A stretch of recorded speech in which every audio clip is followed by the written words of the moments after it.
बाबा के बगिया में बोलै कोयलिया यार, बोलै कोयलिया यार, कोयलर का बोलिया सुहावन रे ललनवा। अरे कोयलर का बोलिया सुहावन रे ललनवा।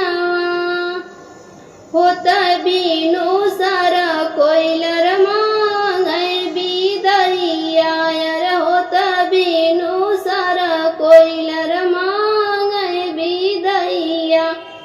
अरे हम जाबै दूरी गवन रे ललनवा। अरे हम जाबै दूरी गवन रे ललनवा। उठऊ ना मैया मोरी, उठऊ ना बपई, अरे उठऊ ना लहुरा बीरन रे ललनवा। अरे उठऊ ना लहुरा बीरन रे ललनवा। पापा जे उठी के बिदैया करावै, अरे माई जे दैया कवर रे ललनवा।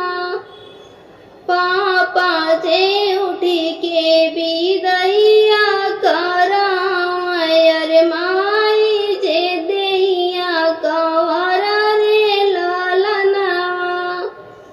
दैया कवरिया हो रोए मायरिया, अरे आजा बेटी भैली सपन रे ललनवा। अरे आजा बेटी भैली सपन रे ललनवा। 16 बरिस खेलली पापा के आंगनवा, अरे आजा अंगना भइल सपन रे ललनवा। 16 बरिस खेलली पापा के आंगनवा, अरे आजा अंगना भइल सपन रे ललनवा। अरे 16 बरिस खेलली मैया का गोदिया, अरे आजा गोदिया भइल सपन रे ललनवा।